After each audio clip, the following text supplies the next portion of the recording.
Hey everybody out there, my name is Dragonix and this is Bullet Heaven 2. It released on December 7th, 2015 and it is $11.99, developed and published by Matt Rozak. It is a bullet hell game of a different variety, but before I begin, I want to make sure you guys know that this key was obtained from the developer via Keymailer for the purposes of review. That won't change my opinion in the end, but you guys should know that because of FTC guidelines, as well as the whole morals thing, you know? Now, this is based off the Epic Battle Fantasy series, which I have not played. There are characters in the game that, interact and obviously have their personalities. I don't know if it stays true to the franchise. I'm going to assume it does, but you don't need that backstory to sort of enjoy this game here. You're here for the gameplay more than anything else. Now, the game is obviously playing off the bullet hell idea and its title of Bullet Heaven, and the thing is that it's actually smartly done. The thing is that this is a bullet hell game, but not really in some senses. It's a little bit different from what you would expect from the genre, and honestly, I sort of appreciated that. This is a bullet hell that's a little bit different from everybody else, and I think I want to show you guys exactly what I mean by that going along. Now, this is the normal mode. This is the sort of easiest mode that you have, and in this fight, I don't take a single hit. Now, the way it works is that you have 10 waves that you go through and 3 optional waves. Basically, there'll be bonus waves after you get through the original 10. Now, each wave, if you take a hit, you're going to lose some health, and you have 3 bombs that will help you. If you're about to get hit, if you use a bomb, you'll get that invulnerability and therefore be able to sort of negate the damage. Now, if you're able to get through a wave perfectly, you get that diamond, and that diamond is a multiplier. The more diamonds you have, the higher your score is, and this is a score-based game. You're given a rank, as you see in the top right corner of the screen, and there are multiple ways to really increase your rank in a variety of different ways, whether it be via your gameplay or via modifiers, which I will get to later on. Now, you see I'm not really having problems here, and remember that I said this is the normal difficulty. The difference between the difficulties, it has to do with the number of bullets on screen. Here it's 25%. In the hard mode, it's 50% bullets, and in Heavenly, it's 100% bullets. So there is a huge difference between the modes. Now, speed-wise, enemy-wise, it's the same waves, but the thing is that the number of bullets obviously changes things, and you have to use your sort of slow motion in terms of the right trigger if you're using controller to navigate your way through it, very similar to a bullet hell. Now, in terms of the normal mode, it's rather easy in my opinion, but I am a sort of veteran of the genre. I played Mushi-Hime-sama the other day, I remember, for the channel. That was a little bit harder than this game, even at its Heavenly mode. However, it does give a challenge at the hard and Heavenly modes later on, as you will see in this video. Looking at the art style for a second, I like the art style. It has sort of a chibi feel to it almost, even though, like the character on the right there, the character I'm playing as, doesn't necessarily have a chibi feel. It's sort of the round sort of chins and sort of the roundness of some of the eyes in terms of like how large they are on the body. It feels a little bit Japanese influence, but really it feels like its own style, and it works rather well. Enemies are easy to see within the environment, and obviously for a bullet hell game, that makes a huge difference. Now, as I mentioned, there are 10 waves with 3 bonus waves, so after I kill these last guys, my level is complete, and you are judged based on how well you did in the level. It takes into a variety of factors into account for your ultimate score, as you see in the top left corner at this point. And obviously, you get your little story elements like, who gave you permission to breathe? Poor cat. So, foes defeated, coins grabbed, time taken, grazed meaning how many bullets I came very close to touching at that point, and the diamonds, as I mentioned, which really caused the multiplier. Now, the story elements of the game and the writing doesn't necessarily do the greatest of jobs, but I did appreciate it for things like this, the whole ableist language, and then more sensitive. Obviously, they're making fun of PC culture. It doesn't have the greatest of writing, but it knows that. It even says that within the store page where it says it's juvenile. Now, I've moved up to the hard difficulty at this point, and the hard difficulty obviously is a little bit harder, but reasonably harder. At the hard difficulty, I still had trouble once in a while and got hit. Yeah, I got a perfect in that portion, but you do have a lot more to deal with, and some levels in particular give you a real hard problems because of the color schemes.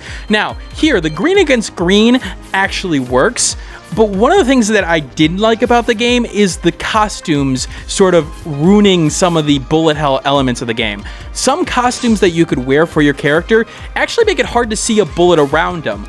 As you see in the center of my character there is a circle. That's the circle I have to protect. It's a very similar mechanic that you see, well, it's pretty much the same mechanic that you see in other Japanese bullet hell games. And this is no exception. That gets hit, you're going to take damage. As you saw, you got a bomb there. You get 3 bombs per level, and that is your sort of saving grace, but it's also able to do a significant amount of damage, but it clears bullets on the screen if you don't have a certain handicap enabled. I'll get to that later, as I said. Now, when I mentioned that Bullet Heaven 2 was a little bit different from other games in the genre, I definitely meant it. And part of that reason is the charge meters that you see on the left and right of my character here.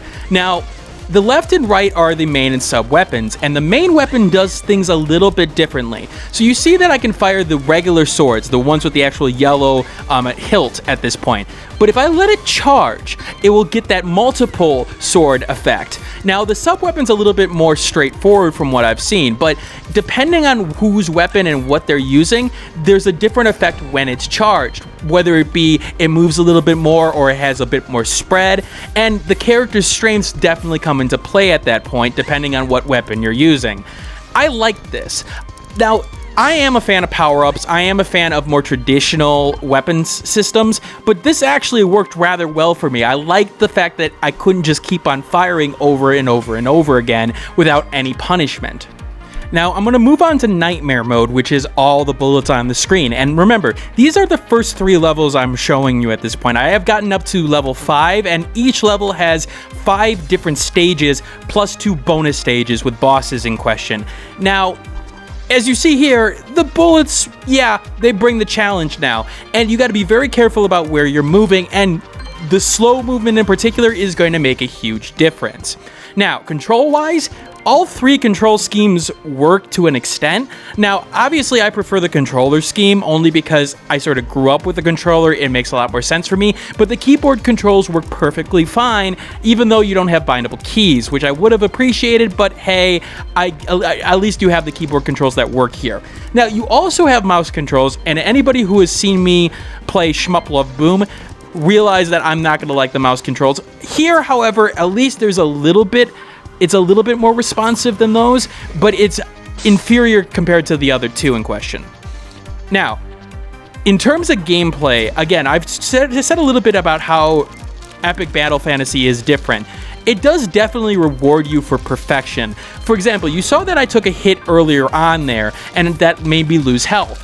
Well, the thing is that I can regain that health in only really one way, and that's getting through another wave without taking damage, or I think in particular not taking damage in some other criteria. You saw there I got the health. Now that replaces a diamond, which means that, okay, I'm not going to get as big of a multiplier, but on the flip side, I've got the health in order to spend it if case I run into a problem. The challenge in Epic Battle Fantasy is good. And in particular, it does bring the challenge in terms of enemy variety and bullet variety.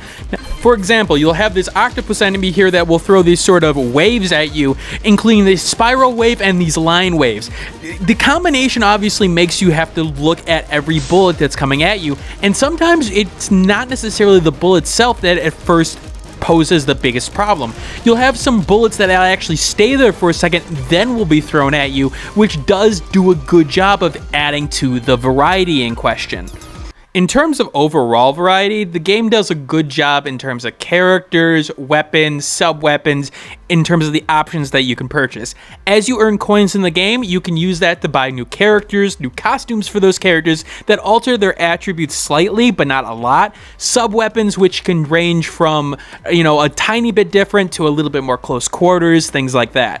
Now, the characters all play relatively the same, but once you get down to the details of really getting to the heavenly portion of the game, those slight differences will make a huge difference. Like Lance, who's a little bit more slow, but is also able to do a bit more damage to a character right up front. Now, I appreciate the different weapons and costumes, although I've seen games with better options there, but the bigger thing here is the cheats and handicaps. The cheats obviously make the game easier for you, but it drops your score. Likewise, handicaps makes the game harder for you, but ups your score. I like this system. I like the fact that I can purchase a cheat if I'm really having trouble with a level, and yes, I'm going to take a score hit, but I can move on, and it's going to help me reasonably at that point. Likewise, if I'm confident in my gameplay, I can turn on a bunch of handicaps to make it a little bit more difficult. I like the system. I want to see more games use this type of system. Now, I've been pretty positive with Bullet Heaven 2, and for good reason. I feel like it is a good change-up of the genre. With that said, it does have some little problems here and there. For example, you see the arrows on the bottom of the screen. Now, those are used to indicate when enemies are coming towards you, and you can still pay attention to your cat trying to dodge the bullets that are being thrown at you right in front of you. Now, that's great that it gives you that information. I actually like that feature. At first, I was like, why is it down there? Why is it not up there? Then I realized, oh, that's what it's there for. With that said, why is it not a different color? The sort of bland color that it gives at this point doesn't make a lot of sense to me, because it's supposed to be drawing your attention, like, hey, look at these enemies, look at, what's coming down screen. Instead, what it does is that it barely registers at times, and while yes, the information's there to help you, it doesn't draw attention to it. And I think it's one of those things that it should draw attention to, and a better choice, like maybe a bright pink or a bright green like those bullets there. Yes, I know you'd have to be very specific about what colors you were using in the background, would make more sense at this point. The game's difficulty can be pretty easy even at the nightmare mode too. Yeah, there's a lot of bullets on screen here, for example, but one of the things is that with the bomb system, remember, there are always 10 waves, and knowing that, you can really sort of plan out when you need to use your bombs to get another health pack, for example. I like the health system and I don't like it, because it can sort of get you out of trouble very easily knowing that you can get through a stage getting a sort of guaranteed health. But with that said, it is the score system that really matters in the end for really improving with the diamond system with the multiplier, so I can't necessarily hold it back too much because of that. The music is appropriate for the genre, as you've heard throughout this video. It's definitely per stage and how it works out. You do get actually a good variety in terms of more high pace and a little bit slower at times, but honestly, it does the job there. Sound design is a little bit weird though. Now, when you hit certain enemies, it makes sense in terms of the sound effects, but sometimes they don't have the necessarily effect to say, oh yeah, you killed that guy. Like here, okay, it makes somewhat sense in terms of the sort of, I don't want to say crystal sort of shattering kind of sound, but it makes a tiny bit of sense, but it doesn't have that impact like that, oh yeah, you killed that guy. And there are certain enemies where you almost get like, I don't want to say a Wilhelm scream, but you get sort of a scream that will make you go, oh, I almost feel like I shouldn't have hit that enemy because it did that sort of scream that's supposed to make me feel for it. So the sound design, I think, is probably the weakest part of this game. Yeah, the music's all right, but the sound design, especially in a shooter like this, I feel like there has been games that have done a lot better. The way I'm going to end this video is to use an analogy of what I think Bullet Heaven 2 is in terms of a purchasable decision for the gaming community. When you go to a restaurant and you buy a hamburger, you expect certain elements of the hamburger. You expect it to be cooked well, you expect the bun to be sort of, soft, but not too horribly soft in some cases. And if you buy a hamburger over and over again, maybe every week, yeah, you like it, but sooner or later it's going to lose its sort of, touch, and it's going to lose its flavor. Bullet Heaven 2 is going there and then getting something a little bit different on the burger, like let's say a blue cheeseburger. Now, I'm not a fan of blue cheese, and there will be people who aren't a fan of the changes in the genre that this game brought. But for certain people who are looking to refresh their palate, I think Bullet Heaven 2 does the job in that. There's enough there that's similar that will make you remind you of the taste, but it does something a little bit different that will make you want to, look at it a little bit differently. Like, oh, hey, this is a little bit different. I may not necessarily want to play this all the time, but I like the changes that were made here, and it's a good difference within the genre. All right, this is Dragonix signing out. I hope you got an idea of what Bullet Heaven 2 has to offer. Again, I will leave my Steam review in the description below. Like, comment, subscribe. I am trying to make a career of this, so any kind of, likes, shares, things like that always helps. And I will see you guys next week with a lot of top 10 videos and end of the year videos, that's for sure.